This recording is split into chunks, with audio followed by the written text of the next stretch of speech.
Yeah, I just had a question about Matthew 24:36. I'm Yeah. bad with numbers. I apologize. The day hour no one knows. Yeah, neither yeah, he that's the exact nor one. him. Yeah. So you think you assume that means he's not God? Wait, what the? No, but I have questions regarding it. So Yeah, I'll answer that. But before I do, you're asking it because you're assuming that somehow that means Jesus can't be God. Is that what you're asking? not Okay, so necessarily. let me No. know specifically what you're asking about. I'm just wondering how it works. Jesus is God, and he has limited himself in So some. then that's what you're asking. You just said basically. Okay, sure. Yeah. Yeah. Yeah. Number one, Go for it. you agree, I think you do, that if this is chapter 24, Matthew doesn't want you to ignore the 23 previous chapters, right? Correct. Yeah. And Matthew has already set you up that when you come to this passage, that he's already shown you how not to interpret and how to interpret it, correct? Correct. Okay, so now I'm going to get to the answer, but I'm going to now show you what Matthew already told us before we got here, right? Okay. Sure. Go to Matthew 1. Let me work you through this. Matthew 1:20. What is, you want to read it? You can. Yeah, I read it. Yeah, please do. All right, so she will bear a son, Mhm. and you shall call his name Jesus, for he will save his people from their sins. Now, the angel told Joseph, call his name Jesus because he's going to do this. What is he going to do? save the people from their His sins. people from their sins. Now, the word Jesus, Yeshua, means Yahweh is salvation. Okay. So he's saying, call him Yahweh salvation because he's coming to save his people from their sins. Mhm. The angel's telling Joseph. Now, let me show you why this is important in light of the Old Testament. Open up Psalm 130. All right. If you, O Lord, should mark iniquities, O Lord, who could stand? Now, you understand what that means, right? If God were to call you into judgment for sin, he would destroy everyone, right? Because no one is sinless, right? Yeah, I understand that. Yeah. Okay. That's every creature, right? Yeah. If Jesus isn't God, then how can he save anyone? He would need to be saved. That's number one, right here. Sure. Now read I can verse see 4. that. Verse 4. But with you there is forgiveness that you may be feared. So thank God you're merciful and patient, that you don't want to destroy us, but you're patient because you want to forgive us. Number one, the angel told Joseph, this baby who's born, he is Yahweh's salvation. He will be saving people from their sins. But if Jesus is not God, you cannot say that of him because right here you're told, if God were to call people into account, no creature would survive. But now watch Psalm 130, 7-8. Same Psalm. Psalm 130, verse 7-8. Who saves people from sin? Read it. O Israel, hope in the Lord. For with the Lord there is steadfast love, and with him is plentiful redemption. And he will redeem Israel from all his iniquities. So who alone saves people from sin? Oh, God, Lord, the Lord. But the angel said the baby Jesus will do that. Go back to Matthew 1. How does he do that if he's not God? Yeah. Okay. I see the point you're making very clearly. And I'll get to Matthew 24, but before you jump, let me make some more points. Of course. Sorry. So number one, Matthew already began by telling you that Jesus does something that only God can do. How if he's not God? Number two, now watch the second part. This is the one that's going to show you he's Yahweh God, but he's not the Father. Yeah. Read 22-23. All this took place to fulfill what the Lord had spoken by the prophet. Behold, the virgin shall conceive and bear a son, and they shall call his name Emmanuel, which means God with us. So when the Virgin Mary gave birth to Jesus, that fulfilled that a virgin would give birth to who? So he has to be God, right? God with us, right? Yeah. Yes, of course. Yeah. So if Matthew began by telling you Jesus is Yahweh God, then however you interpret Matthew 24:36, Matthew does not want you to misinterpret it to deny that Jesus is Yahweh God. He began by telling you he's Yahweh God. Yeah, I understand that. I can see that point. So we got that right? Yeah, of course. Yeah, I don't have any contentions to that. All right, point. now let's go back to explain. There's only one of two ways we can understand this. Because number one, remember, Jesus is not just God, but he's born as a male baby, right? Correct. So he's truly human, right? Yes, two natures. So I'm going to walk you through this because this is our Christian theology. It's rich and deep. And I'm going to then show you two possibilities. Could Jesus be truly human if he didn't grow? No, humans have to grow. Could Jesus be truly human if he didn't eat food? No, we need food to eat, to And sustain ourselves. could he be truly human if he wasn't weak and tired? No, he'd have to be, Okay. Could he be truly human if he was all-knowing?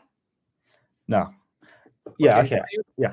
Now you're getting the puzzle. Now, Jesus as a man with a waking consciousness. You have a waking consciousness. So you're awake, you're conscious, right? Most of the time, yeah. Well, okay, but you get the point. Now, is it not true, and this is a scientific fact, you also have a deeper subconscious? Yeah, I assume there is. I'm not an expert in the field, but yeah, I assume there is. I mean, that's medically true. I mean, this is sure. psychological studies show it. And it's also demonstrated that in your waking consciousness, you don't recall all the knowledge embedded within your subconscious mind. Yeah, absolutely. Okay, now, you understand how complicated that makes us. We have one nature that's limited, finite, temporal. Yeah. And in this nature, we have layers of consciousness. So then in one level, I know less than I do on another level, right? Correct. So why would you be surprised that if Jesus is man, he would have layers of consciousness? On one level, he knows more than on another level. But then when you add to that he has a divine nature, he becomes all the more complex. If he has two natures, God and man, that means as a man in his waking consciousness, he wouldn't know everything, right? Correct. He would not know everything. And as a man coming to serve the Father, he would only relay and communicate and know in his human mind what the Father wants him to know, right? Sure. But because he's God, the same Jesus will show you he does know everything. Not either or. Let me show you. Yeah. Go to Matthew 11:27. All things have been handed over to me by my Father. Now watch. No one knows the Son except the Father, and no one knows the Father except the Son, and anyone to whom the Son chooses to reveal him. Now let's unpack this. Christ is saying he's a kind of person that no one knows intimately and truly and completely except the Father. What is Jesus assuming by saying this? Can you say no one knows who I am, only God knows and understands me? Ooh. No, I'm not sure I can. You can't, because that would be blasphemy. Yeah, I can't. What you're actually saying is, look, I'm an incomprehensible being beyond human comprehension and requires an infinite mind to figure out, right? Yeah. Why would Jesus say that? Look what he said. No one knows the Son except the Father. Who does he think he is? Oh yeah, he's claiming, divine nature to be God. Now, let's go to the second part. Can you as a creature say, no one knows me except God, and no one knows God except me? No, I can't say that. Because this assumes that it's reciprocal, meaning Yeah. I know God the way he knows me, and God knows me the way I know him, meaning I have the same knowledge that God has of me that I have of him. Can a creature say that? No, because God the Father is an infinite mind, right? Can a creature say, I am the only one who knows him, and I know him the way he knows me? No, a creature can't. They can't say But that. that's what Jesus said. No one knows the Son except the Father, and no one knows the Father except the Son. This is why now you need the Son to reveal God to you, right? Yeah, I understand that completely. Yeah. So what is that a claim of? Is Christ claiming to be omniscient and incomprehensible? Yes. But let's take it a step further. Okay. Does the Father know every thought that Jesus has? Yes. Now, if the Son knows the Father the same way the Father knows the Son, that means the Son knows every thought of the Father, right? Yes. Wouldn't that include the day or an hour, because that's one of the thoughts in the Father's mind? Okay. I didn't think of it from that perspective. Does he? Tick. Yeah, he has to. Yeah. So that's the mystery of our faith. It's not either or, it's both and. As God, he knows everything the Father does, but he's man. Thank you. I didn't think of it. I was looking at it from Jesus doesn't know, therefore, how does he not know if he's okay? That makes sense. Because the problem is we don't read the Bible in context, and we don't see that they're affirming he's both God and man. As man, he has human limitations, but he's still God, and as God, he has all the divine attributes. It's both existing in one person, not either or. Okay, that makes sense. Yeah. That's the traditional interpretation, but there's another interpretation. Can I interject quickly, if that's okay? Yes, go ahead. The other interpretation I've seen is due to sort of more to do with Greek words, and I'm not good with Greek. What is it again? I think he's talking about the declarative interpretation. Yeah, that's the second interpretation. Okay, now, this is an interpretation that's ancient, but remember what I said. Matthew doesn't tell us what interpretation told, right? So it's up to us. So I can't say this is right, that's wrong. Both are possible, because Matthew never comes on and says, here's how you resolve it. Sure. So that means a Christian is free to take either interpretation. But now let's talk about the second interpretation. The word here Edon comes from Edo. That's the Greek word Edo. Okay. Can mean that there is something that will not be made known. Something not made known. How do we know? Because if you go to 1 Corinthians 2:2, that's how it's used by Paul. Yep. 1 Corinthians 2:2. So I'm going to give you the second interpretation. Okay, thank you. But you're free to hold either one, but you cannot deny that the same Jesus in the same gospel says he's God and knows everything the Father does. Yeah. Okay, now here's this word, Edo. This is the same Greek word, 1 Corinthians 2:2. For I decided to know nothing among you except Jesus Christ and him crucified. That word know, same word.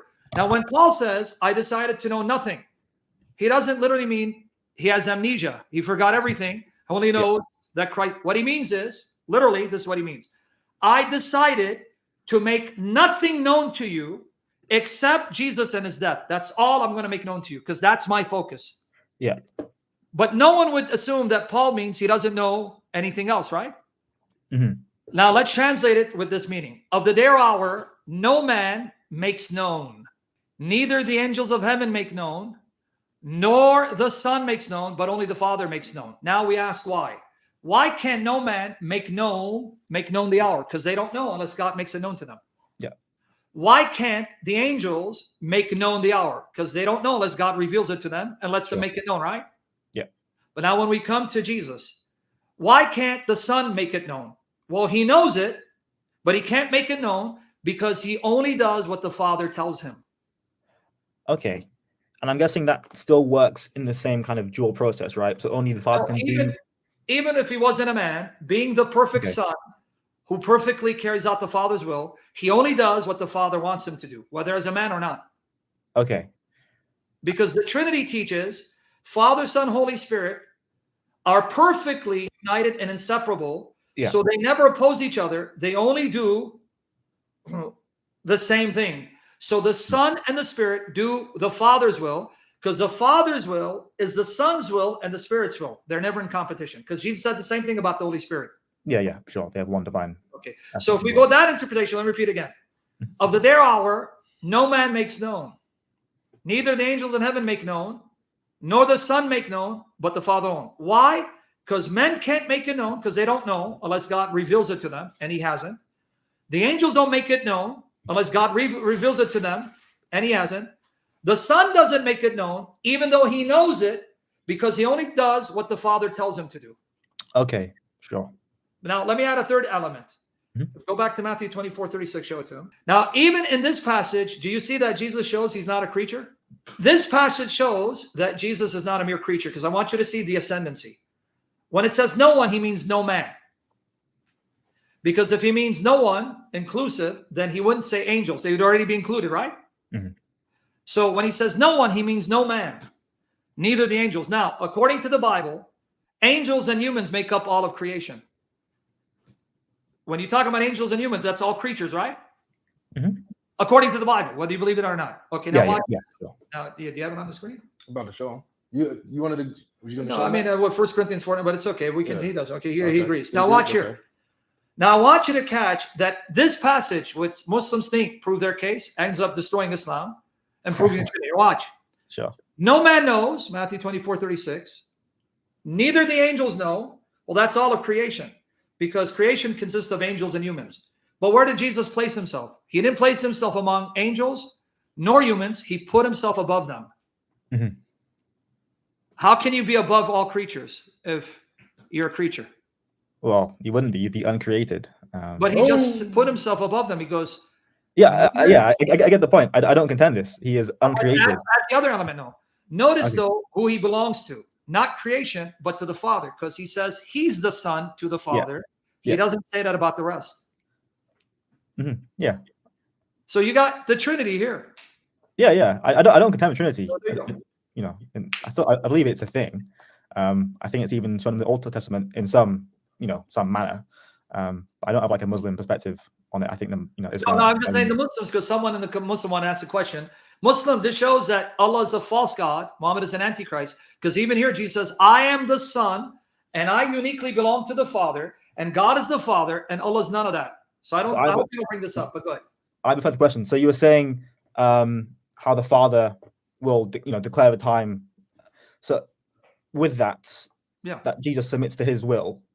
If Yeah. say if Jesus made an action, would the Father submit to Jesus' will, or how does that work? No, I mean you're saying submit. That's the wrong use of the Okay, term. so okay, Jesus's actions are always in perfect unit the Father's will. He acts according to the Father's will. He said it in John 5:19, but he also said that about the Holy Spirit. sure. Okay. Because if they're one God, then there cannot be a difference in decision and will, because then that would mean they're not one God, they're three separate beings, and that would be tritheism. Yeah, I understand how that argument falls quite. And you want me to show you the verses where Jesus says he only does what the Father does, and the Father and him do it together always? No, I've been watching you guys for quite a while. I kind of know those arguments in and out. But yeah, those are my main questions. I have nothing else. Good man. Come home. Come back to Jesus. He's waiting for you, buddy. Added you on Skype. All right. I'll reach out to you later. Sure. Thank you. Thanks, Isaac. Take care of yourself, bro.